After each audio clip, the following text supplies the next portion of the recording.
और जीवन में हमें हर चीज की जरूरत होती है। अच्छा, जो आपने कहा ना, जैसे हमें जरूरत होती है सुधांशु, जैसे हमें जरूरत होती है पेट्रोल डीजल की, बहुत हुई पेट्रोल की मार। अब की बार मोदी सरकार हाँ। 3 रुपए 58 पैसे जो एक्साइज ड्यूटी डीजल पर होती थी, 9.5 रुपए जो पेट्रोल पर होती थी, आपने लगातार 16 बार बढ़ाकर उसे 32 रुपए 80 पैसे और 31 रुपए 90 पैसे तक आप ले गए। भारत लंबे समय से दुनिया को बता रहा था कि न्यूज क्लिक भी प्रचार का एक खतरनाक वैश्विक जाल है।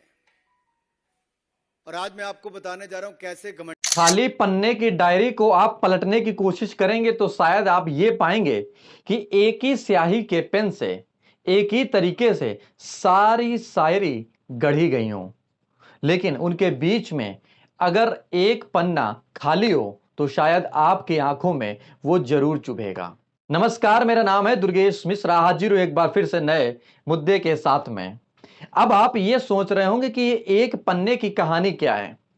हम कहानी को विस्तार से बताएंगे, समझाएंगे और दिखाएंगे और सुनाएंगे भी, जिससे कि आप ये निर्णय निकाल सकें कि वर्तमान समय में भारत की स्थिति किस पायदान पर आकर खड़ी हो गई है कि जिसके बाद सत्ता के नेता, सत्ता के शीर्ष पर बैठे वो लोग जो अपने नजरिए से भारत को कहां देखते हुए खड़ा पा रहे हैं। पूरा वीडियो विस्तार से सुनिए आप। दरअसल ट्विटर पर एक ट्रेंड चल रहा है जिसका नाम है भारत विरोधी। जब इसको ढूंढने की कोशिश की गई, समझने की कोशिश की गई कि यह भारत विरोधी क्या है, तो उसमें सबसे बड़ा नाम आया न्यूज क्लिक और अनुराग ठाकुर। न्यूज क्लिक क्या है वो भी हम बताएंगे, और अनुराग ठाकुर क्या है ये आप जानते होंगे, नहीं जानते हैं तो हम बता देते हैं। दरअसल ये केंद्रीय सूचना प्रसारण मंत्री हैं भारत के, और इन्होंने न्यूज क्लिक एक डिजिटल प्लेटफॉर्म है जो अपनी पत्रकारिता के माध्यम से देश और दुनिया को खबरें परोसता है। यह बात तय हो सकती है कि वो सत्ता से सवाल पूछता है, यह बात भी हो सकती है कि वो अपने मुखार बिंदु से अपनी बात को रखता हो, यह बात भी हो सकती है कि वो कुछ ना कुछ तथ्यों के साथ पत्रकारिता करता हो। लेकिन ये सारी चीजें तब चुभने लगी कि जब मैंने बताया कि एक डायरी के सारे पन्ने एक ही स्याही से रंगे हों लेकिन एक पन्ना खाली हो। तो हमारे कहने का मतलब यह है कि देश और दुनिया में अगर हम भारत की बात करें तो चाहे वो टीवी हो चाहे वो अखबार हो, एक ये आरोप लगता है कि देश की मीडिया बिक चुकी है सरकार से। सरकार अपने तरीके से खबरें चलवाना, प्रचारित करवाना और अपनी तारीफों के पुल बंधवाना बखूबी से अच्छे से जानती है। लेकिन जो डिजिटल प्लेटफॉर्म है वो अभी कमांड में सरकार की नहीं है। बहुत बड़ी बात है। जब ये सरकार के कमांड में नहीं है तब ये सूचना प्रसारण मंत्री स्वयं कूद गए और ये बताने लगे कि ये जो धन न्यूज क्लिक को मिल रहा है ये चीन से मिल रहा है, विदेशों से मिल रहा है, और ये एजेंडा चला रहे हैं भारत विरोधी का। आप समझ सकते हैं। सवाल खड़ा होता है अनुराग ठाकुर जी से कि अगर वो एजेंडा चला रहे हैं, कुछ गलत कर रहे हैं, कानून के दायरे के बाहर हैं, तो उनको जेल में डाला जा सकता है, धाराएं बन सकती हैं और आपके द्वारा बताया जा सकता है कि ये गलत काम कर रहे हैं। हालांकि हमको बोलने की जरूरत नहीं है, देश की जनता क्या बोलती है इस पर आपका पॉइंट होना चाहिए, क्योंकि आप पढ़े लिखे लोग हैं, समझदार हैं, और पूरी कोशिश है कि इन चीजों को समझ रहे होंगे कि अनुराग ठाकुर अब डिजिटल मीडिया पर लगाम या अंकुश क्यों लगाना चाह रहे हैं। आप बखूबी से समझ रहे होंगे, उनका बयान भी सुनाएंगे कि अनुराग ठाकुर ने क्या बोला है। भारत लंबे समय से दुनिया को बता रहा था कि न्यूज क्लिक भी प्रचार का एक खतरनाक वैश्विक जाल है। और आज मैं आपको बताने जा रहा हूं कैसे घमंडिया गठबंधन, अगर मैं कहूं तो कांग्रेस, चीन, न्यूज क्लिक सभी एक भारत विरोधी गर्भनाल से जुड़े हुए हैं। Congress, China, news click a part of a umbilical cord और ये इससे सिद्ध होता है क्योंकि कुछ लोगों को तो ये भी आदत थी कि, और मैं नाम लेके भी कह सकता हूं, कि राहुल जी की नकली मोहब्बत की दुकान में चीनी सामान ये साफ नजर आने लगा है। चीन के प्रति प्यार ये दिखता था और भारत के खिलाफ दुष्प्रचार ये विदेशी जमीन पर भी और विदेशी न्यूज एजेंसियों के माध्यम से भी प्रोपेगेंडा के तहत होता था। एक एजेंडा था, anti India, break India campaign, ये लोग चलाते थे और इनके यहां सारा सामान चीनी है और चीन को सम्मान है।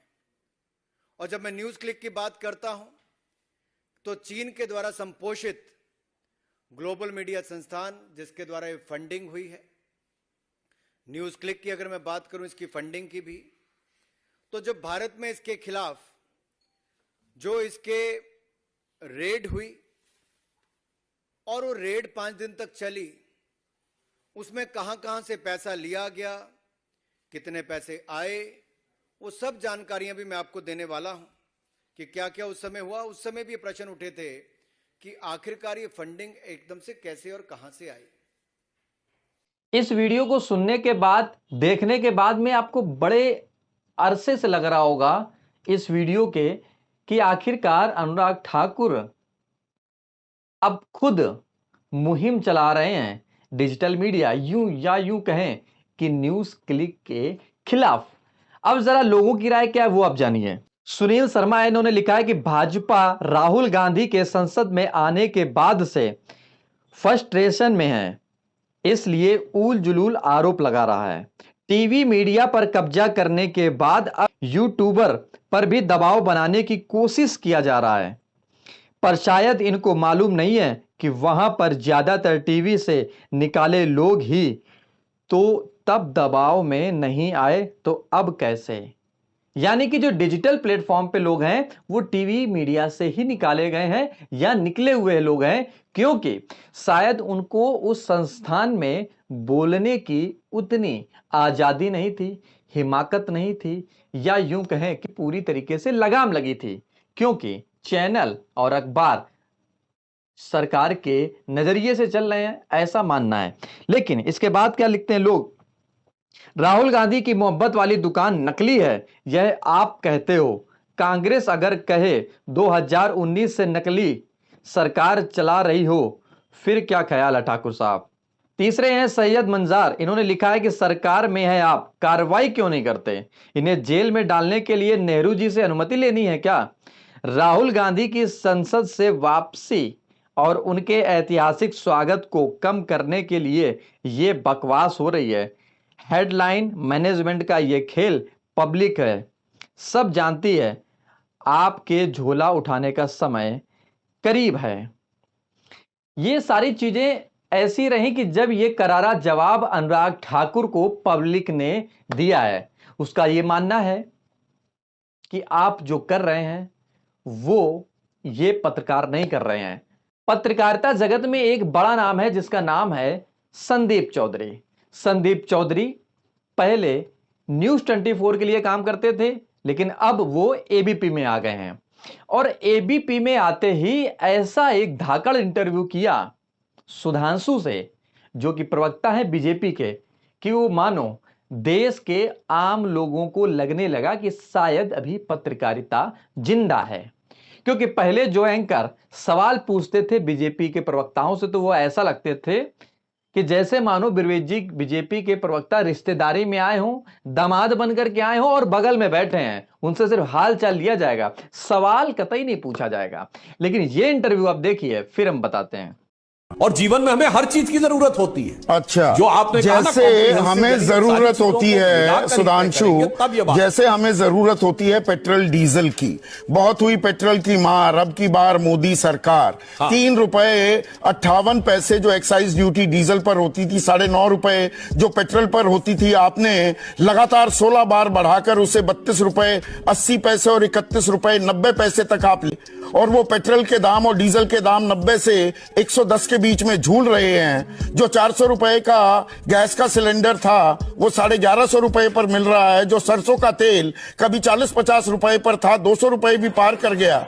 ये वन ऑफ ही है या सालों से इस बात को भुगत रहा है आम आदमी? मैं जवाब दे दूं, आपको जवाब दे दूं। ये जो आपने कहा कि हमने 30-32 रुपए कर दिया, आपने, वो आपका मतलब कौन है? राज्य सरकारें 32 रुपए नहीं लेती क्या? बोलिए, सच सच बोलिए ना। एक्साइज नहीं लेती हैं राज्य सरकारें, वो राज्य बात सरकारें लेती 32 रुपए लेती हैं। हैं जी नहीं, एक्साइज आपने लिया। मान्यवर, आप प्रबुद्ध पत्रकार हैं, शायद आपसे चूक हो रही है। जीएसटी में सर्वसम्मत से निर्णय होता है, मेजॉरिटी से नहीं होता। पर भी आता हूं, पर आपने क्योंकि जीएसटी का जिक्र किया था तो वो आटे पर, दाल पर, दूध पर, ये सब चीजों पर, पनीर पर जो जीएसटी बढ़ा दिया था वो सर्वसम्मति से बढ़ाया था। मैं ऐसे ही एक इंटरप्शन ये कर रहा था, पर आपने अंतर्राष्ट्रीय फलक की बात कर दी। एक मिनट सुनिए ना सुधांशु, अंतर्राष्ट्रीय फलक की जब हम बात करते हैं, जब आप ताल ठोकते हैं कि हम 5वीं सबसे बड़ी अर्थव्यवस्था हो गए। इस इंटरव्यू में सुधांशु से जो सवाल किए हैं, जो तीखे सवाल किए हैं, जीएसटी को लेकर सवाल किए हैं, टैक्स को लेकर सवाल किए हैं, महंगाई को लेकर सवाल किए हैं, साहब ये सवाल जनता के सवाल हैं, ये किसी पत्रकार के सवाल नहीं है। जनता ये पूछती है कि जब आप सत्ता में नहीं थे, सिलेंडर 400 रुपए का वादा करते थे, आज 1150 रुपए में है। जो टैक्स दे रहे हैं, मानो 2 रुपए का टैक्स था, आज हम वो 4 रुपए टैक्स दे रहे हैं। कहां गए वो दिन? चाहे वो दाल की बात करें, चाहे वो टमाटर की बात करें, सिलेंडर की बात करें, टैक्स की बात करें, हवाई यात्रा की बात करें, किसी भी चीज की हम बात करें, कहीं भी महंगाई को कम होते हुए नहीं देखा गया है। ये तीखे सवाल थे और सुधांशु जो बीजेपी के प्रवक्ता हैं वो सवाल सही तरीके से जवाब नहीं दे पाए। क्यों नहीं दे पाए? संदीप चौधरी ने यह दिखा दिया कि हिंदुस्तान में रहना है तो पत्रकारिता कैसे करनी है और पत्रकारिता का स्तर कहां जा रहा था, तो इन सवालों से पत्रकारिता को जिंदा कैसे रखा जा सकता है। इस वीडियो में बताने का, समझाने का मकसद यही है कि आप अगर भारत में हैं तो भारत में उन बुनियादी ढांचों की आवाज बनकर जरूर खड़े होंगे। हो सकता है कि आपको लोग काटने की, आपको लोग दबाने की पूरी कोशिश करेंगे, लेकिन शायद आप इंसान हैं तो आप अपनी बात रखेंगे, बताएंगे, तथ्यों के साथ बताएंगे, समझाएंगे और दिखाएंगे भी। आपका इस वीडियो के बारे में क्या राय है? आप अपनी राय कमेंट बॉक्स में जरूर लिखें। अगर वीडियो समझ में आया हो तो वीडियो को लाइक, कमेंट, शेयर करें और हमारे फेसबुक, ट्विटर और इंस्टाग्राम को भी आप फॉलो जरूर करें।